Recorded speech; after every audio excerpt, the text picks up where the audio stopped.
Nah, adik-adik yang manis, masih setia ya mengikuti ibadah. Sekarang tiba saatnya kita untuk mendengarkan cerita firman Tuhan. Iya, mendengarkan dengan baik ya. Oke? Nah, kalau mau mendengarkan dengan baik, siapkan Alkitabnya. Duduk yang manis. Mari adik-adik kita dengarkan firman Tuhan.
Nah adik-adik, sudah nyanyi tadi ya.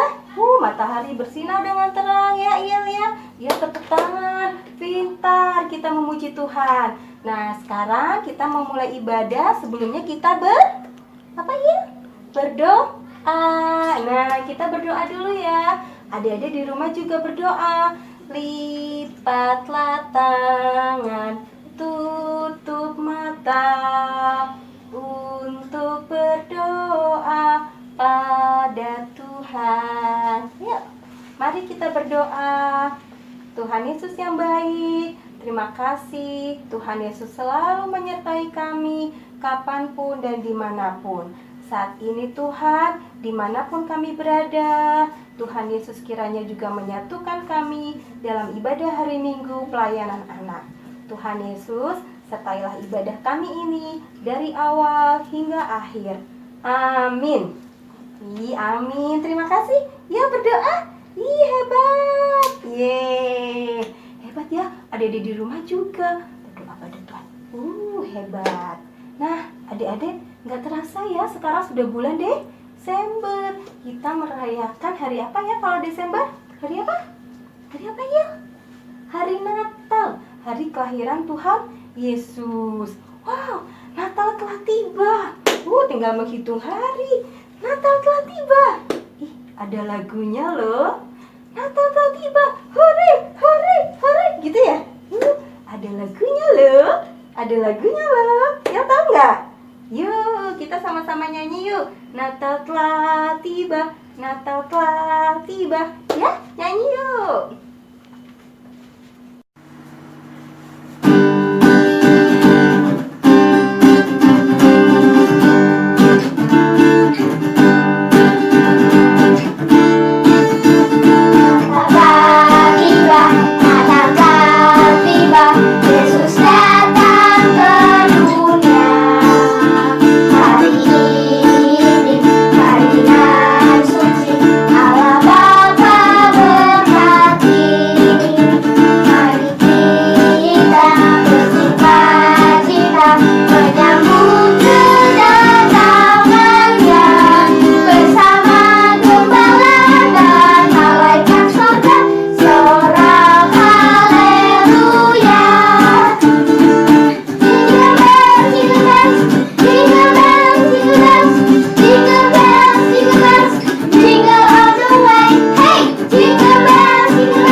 Sehat semua ya?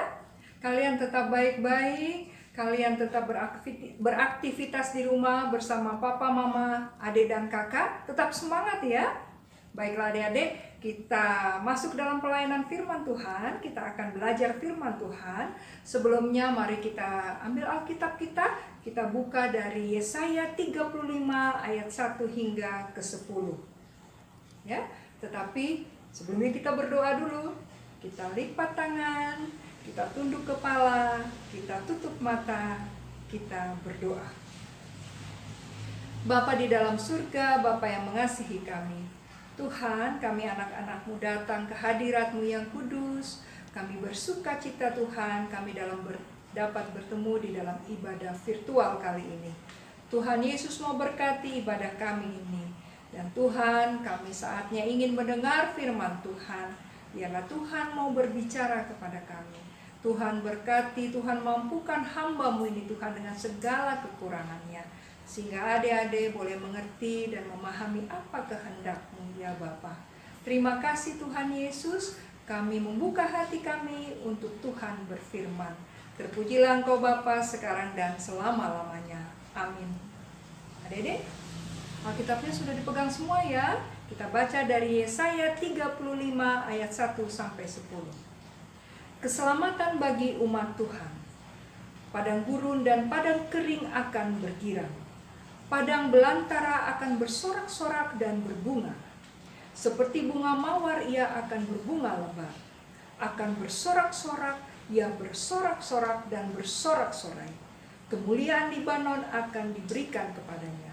Semarak Karmel dan Saron. Mereka itu akan melihat kemuliaan Tuhan, semarak Allah kita. Kuatkanlah tangan yang lemah lesu dan teguhkanlah lutut yang goyah. Katakanlah kepada orang-orang yang tawar hati, kuatkanlah hati, janganlah takut. Lihatlah Allah-Mu akan datang dengan pembalasan, dan dengan ganjaran Allah Ia sendiri datang menyelamatkan kamu. Ayat yang kelima, pada waktu itu mata orang-orang buta akan dicelikkan, dan telinga orang-orang tuli akan dibuka. Pada waktu itu orang lumpuh akan melompat seperti rusa, dan mulut orang bisu akan bersorak-sorai. Sebab mata air memancar di padang gurun, dan sungai di padang belantara. Ayat yang ketujuh, tanah pasir yang hangat akan menjadi kolam, dan tanah gersang menjadi sumber-sumber air.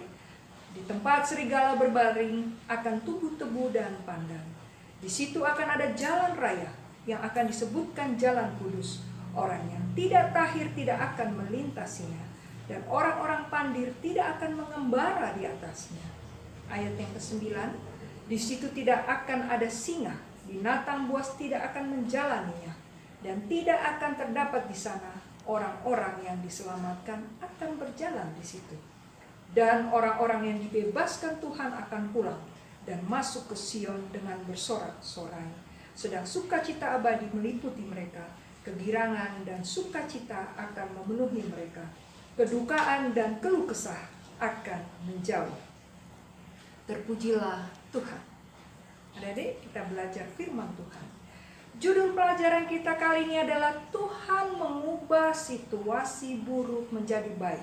Coba adik-adik perhatikan tadi yang kita baca, ya. Yesaya menulis keadaan buruk, kemudian ada keadaan baik. Contohnya, padang gurun, padang kering akan bergirang, padang belantara akan bersorak-sorak dan berbunga.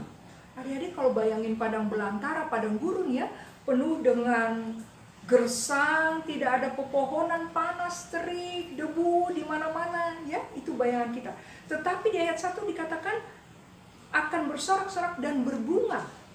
Artinya apa? Di sana akan ada mata air, di sana akan ada kesuburan, ya. Hal yang tadinya tidak baik atau buruk menjadi baik keadaannya. Kemudian ayat yang kelima, pada waktu itu mata orang buta akan dicelikkan, telinga orang tuli dibuka, orang lumpuh melompat seperti rusa, orang bisu akan bersorak-sorai. Ya, semua itu keadaan yang berlawanan, dari yang buruk menjadi baik.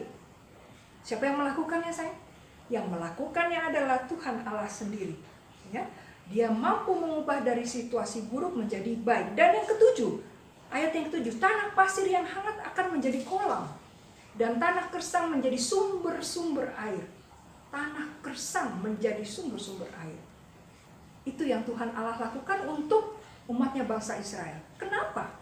Nah, adik-adik, sering kita dengar, sering berulang kali kita tahu persis bagaimana bangsa Israel, segala wataknya, tingkah lakunya yang sering mengecewakan hati Tuhan Allah. Ya, dengan apa? Mereka kalau beribadah, ya, sering beribadah bukan hanya kepada Tuhan Allah saja, bahkan mereka tinggalkan Tuhan Allah, tetapi mereka beribadah kepada ilah-ilah lain, kepada patung-patung yang mereka buat sendiri. Mereka buat sendiri tapi mereka sembah berhala-berhala yang mereka ciptakan sendiri. Nah, itu mengecewakan hati Tuhan Allah. Tuhan Allah tidak mau diduakan, ya. Itu mereka beribadah kepada ilah-ilah lain. Itu yang pertama. Kenapa bangsa Israel itu selalu mengecewakan Tuhan Allah. Terus yang kedua, ya, ketika mereka dalam keadaan terancam oleh bangsa yang menindas mereka, mereka tidak mencari pertolongan kepada Tuhan Allah, tetapi justru kepada bangsa lain yang menurut mereka mampu menolong mereka. Tetapi apa yang terjadi, adik-adik? Mereka makin tertindas, mereka makin mengalami kehancuran. Nah, yang ketiga, mereka itu, adik-adik, moralitasnya buruk. Moralitas itu watak, perilaku, ya. Mereka sering menindas yang miskin. Mereka melakukan pembunuhan, ya. Apa yang mereka ingin lakukan, mereka lakukan tanpa mereka berpikir baik atau buruknya. Itulah bangsa Israel. Nah, itu semua mengecewakan hati Tuhan. Dan ketika mereka berhadapan dengan ditindas bangsa lain ataupun keadaan mereka yang kurang baik, di sanalah mereka makin hancur hidupnya. Nah, Tuhan Allah, Dia seperti Bapa yang mengasihi anaknya terhadap bangsa Israel. Dia tidak bisa melihat kehancuran itu. Dia tidak bisa melihat umatnya itu dalam keadaan ditindas dan mereka dibuang ke Babel saat itu. Apa yang Tuhan Allah ingin lakukan? Kita lihat pada ayatnya yang ke-3. Ya. Yesaya menuliskan, kuatlah tangan yang lemah, lesu, dan teguhkanlah lutut yang goyah. Katakanlah kepada orang-orang yang tawar hati, kuatkanlah hati, janganlah takut. Ya. Lihatlah, Allahmu akan datang dengan pembalasan. Tuhan Allah katakan itu melalui Yesaya, ya. Dan dengan ganjaran Allah untuk membela umatnya bangsa Israel itu yang sering melawan dan memberontak, ya. Ia sendiri datang menyelamatkan kamu. Karena Tuhan ingin memulihkan umatnya itu, ya. Seringkali Tuhan mengatakan janji-janjinya kepada bangsa Israel, yang terutama adalah janji Allah kepada umat Israel, pertolongan akan datang dari Tuhan. Tetapi bangsa Israel selalu mencari-cari pertolongan yang akhirnya tidak menolong diri mereka. Nah, itu adik-adik. Jadi, janji Tuhan, ya, bahwa pertolongan itu akan datang pada waktunya, dikatakan Tuhan Allah kepada bangsa Israel. Nah, itu menjadi pengharapan bangsa Israel, ya. Jadi mereka terus menanti-nantikan sang penolong itu, sang juru penolong itu. Nah, akhirnya Tuhan Allah nyatakan dengan kedatangan sang Mesias. Masa menanti itu, menanti sang juru selamat, sang penolong itu datang, disebut masa Advent. Itu bangsa Israel jalani masa Advent ketika mereka menanti-nantikan sang juru selamat atau sang Mesias itu. Dan Tuhan Allah sudah genapi dengan kelahiran Tuhan Yesus, yang sebentar lagi akan kita peringati dan kita rayakan sukacita atas kelahiran Yesus Kristus yang menjadi sang penolong, sang juru selamat bagi bangsa Israel dan juga kita semua, Cassandra dan adik-adik. Nah, adik-adik, sekarang kita masuk di dalam masa Advent juga, masa penantian.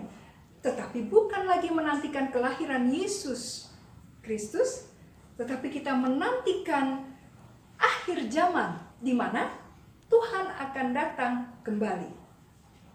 Ada kekuatan yang Tuhan sampaikan kepada kita adik-adik.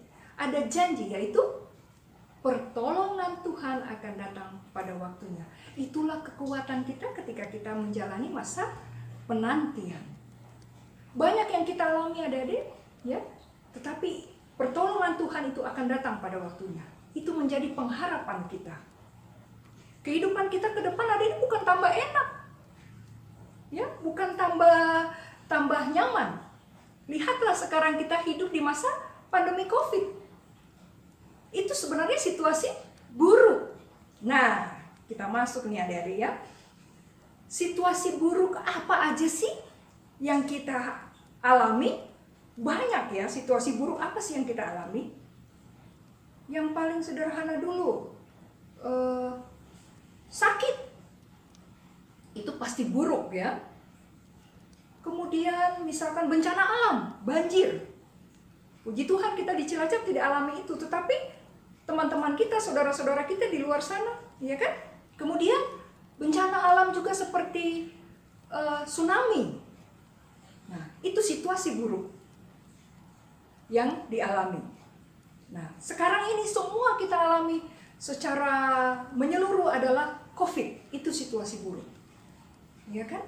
Jadi berbeda situasi buruk yang dialami bangsa Israel dengan kita sekarang ini. Kualitasnya sama, ya. Membuat kita dalam keadaan yang parah, ya.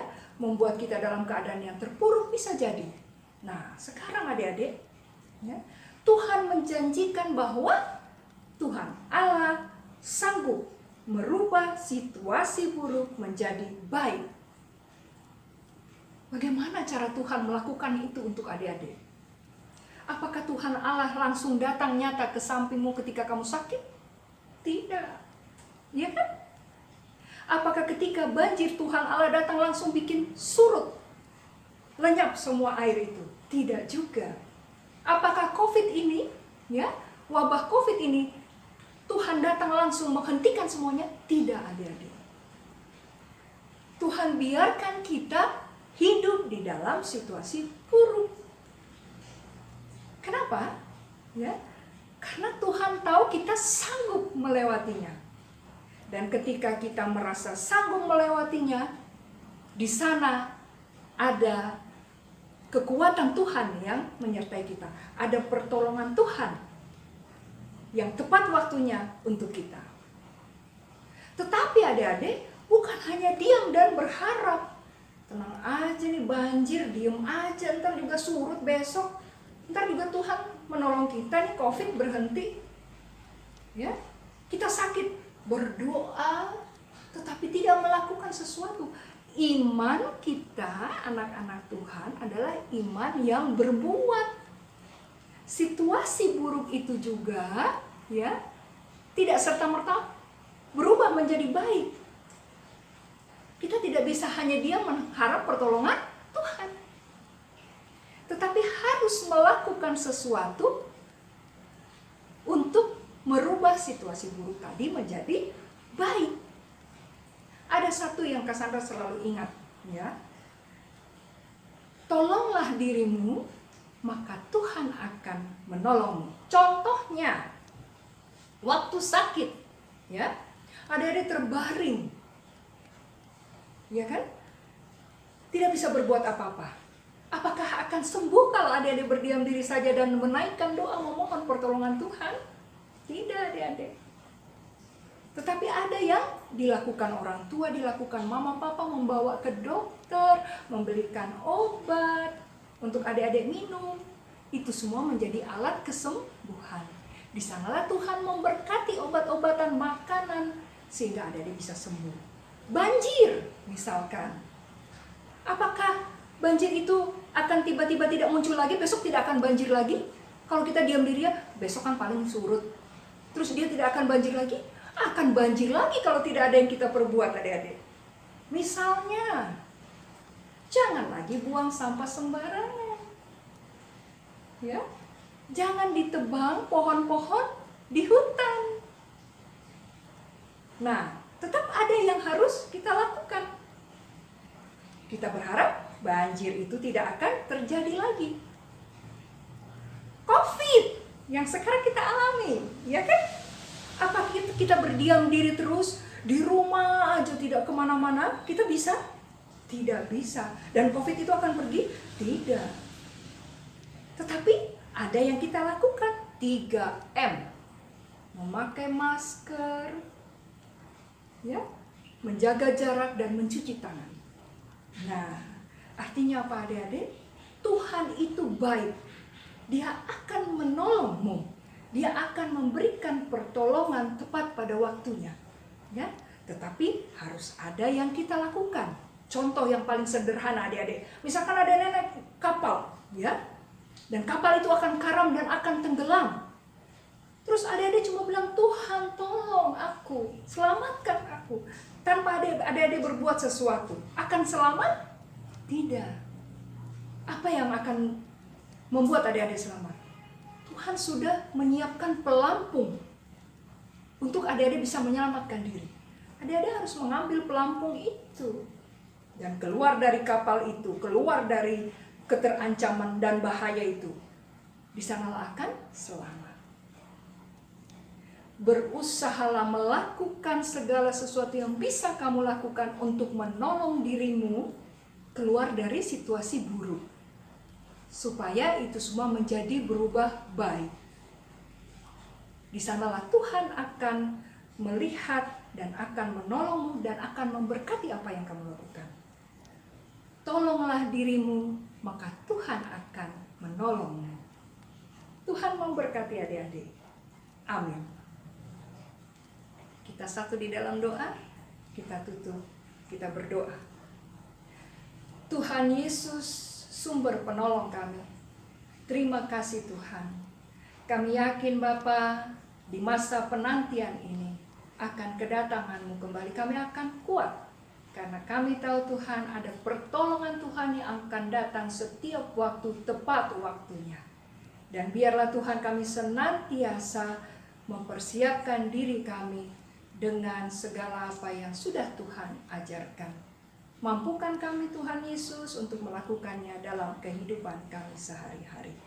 Terima kasih Tuhan, ampuni segala dosa kami dan segala yang tidak berkenan, sehingga kami senantiasa layak datang di hadirat-Mu yang kudus. Terpujilah Engkau Bapa di surga, sekarang dan selama-lamanya. Amin. Selamat hari Minggu. Selamat menjalani masa Advent. Sampai jumpa adik-adik, tetap semangat. Nah adik-adik, kita sudah mendengarkan firman Tuhan ya. Iya pinter loh, mendengarkan dengan baik ya. Duduk manis. Ceritanya apa tadi ya? Hah? Oh iya bener.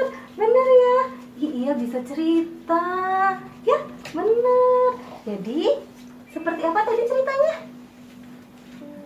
Oh iya, benar, betul sekali. Adik-adik juga bisa ya, udah dengar cerita, terus diceritakan kembali ke papa mama, ke om sama tante.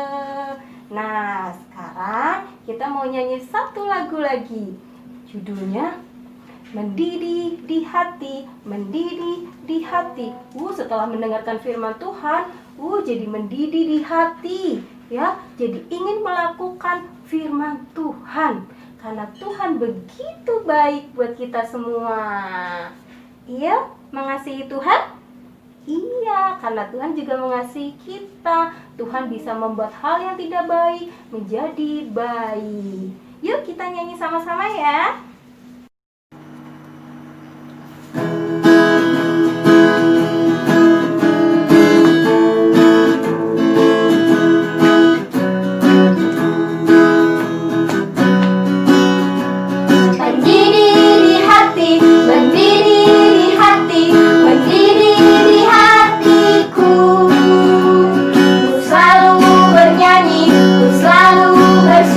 Hilanglah susah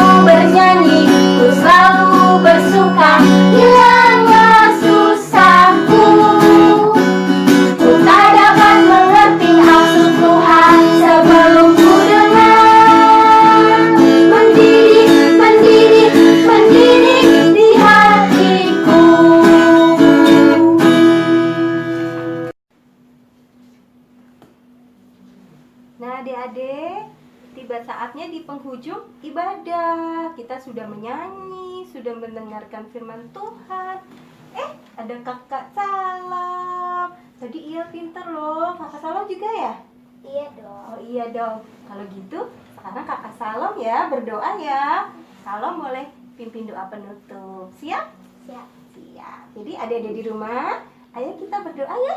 Iya, kalau sikap doa yang baik gimana? Lipat tangan, tutup mata. Mari kita berdoa. Teman-teman, mari kita berdoa. Bapa yang telah di kerajaan sorga, terima kasih Kau sudah menjaga kami dari awal pertengahan hingga akhir selama ibadah ini. Tuhan, kiranya Engkau sertai kegiatan-kegiatan setelah kami menjalani ibadah ini, Tuhan, agar bisa mensucikan Tuhan. Dan Yesus kami doa, amin. Amin. Terima kasih teman-teman di rumah. Terima kasih sudah mengikuti ibadah dengan baik. Selamat hari Minggu. Selamat hari Minggu. Selamat hari Minggu.